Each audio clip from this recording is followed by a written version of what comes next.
Are you a toxic mother? Have you dealt with a toxic mother? Do you know a toxic mother? What's up? It's your girl Shayla T. Welcome back to another video. So today we are going to be talking about a topic that is not talked about enough. This channel, we talk about all things motherhood, the good and the bad. And today we are talking about toxic mothers. I'm going to give you 5. No, you know what? I'm going to give you 6 signs that you are a toxic mother. So let's get straight into it. Favoritism. Plays favorites with kids, with grandkids, pins siblings against each other. You know, oh, that kid did that, and you should say that to that kid. The favoritism.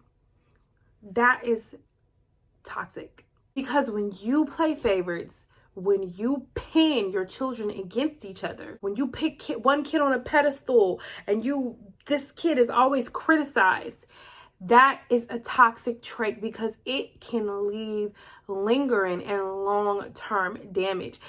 Even so much that you can permanently damage that relationship between siblings.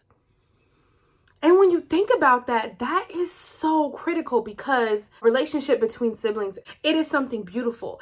And to impede on that is very selfish and toxic because the relationships that are formed outside of your motherhood are important. And those siblings could possibly need each other when you're not around. Number 2, this next trait, they're just never happy for you.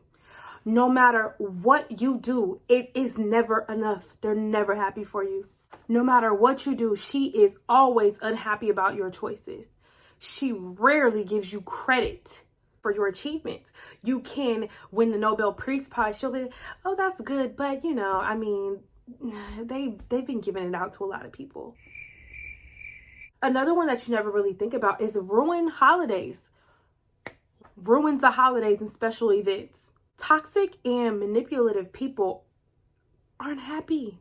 And usually they don't enjoy other people basking in happiness. So they will do whatever it takes to ruin everybody's good time. So if you realize like my mom is, you know, we can be chilling, we can be laughing, and then boom, here comes the toxicity. That is a telltale sign. Special events, holidays, ruined. The next one, her feelings come before yours. She usually only considers her feelings and how this will affect her. Example, say you are quitting your job and pursuing your dream career. She might say, well, what am I going to do if you don't come and do the chore that you normally do? What am I going to do when I need you to maintenance my car? What am I going to do if you are out here, living your life? What will I do? I don't like that decision because that will impact me, and I need you here to help me with A, B, and C. So I don't like that. Classic sign. Another one is they don't talk to you. They don't talk to you. A healthy relationship involves discussing issues openly. That leads to security.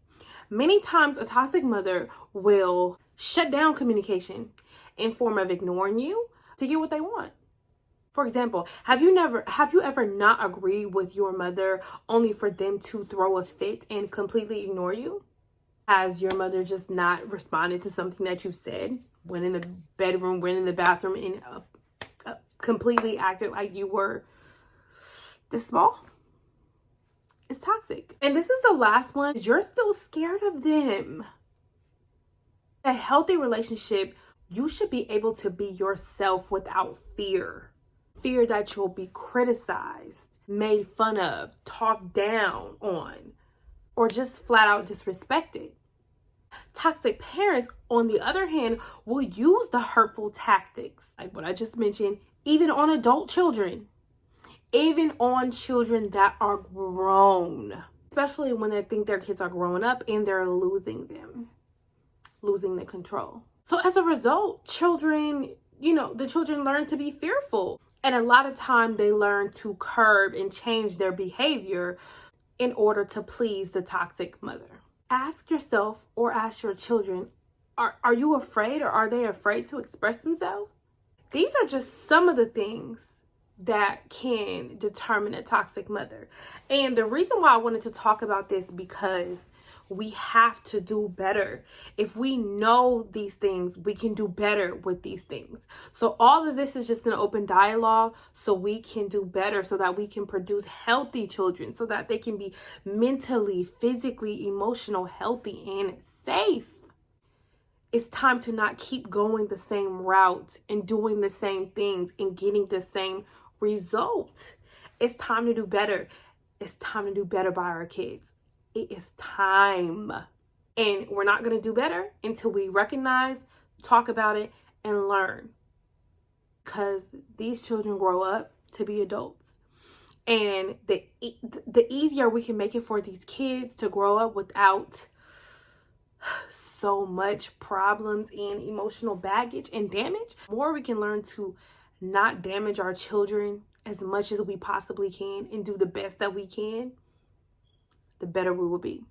Tell me, are you a toxic mother? Have you dealt with a toxic mother? Do you know a toxic mother? Let me know in the comment section below. Do you have anything to add to this discussion? And don't think it's just the mothers, but it's usually something that is talked about less, in my opinion. Make sure you like, share, and subscribe. And I am out.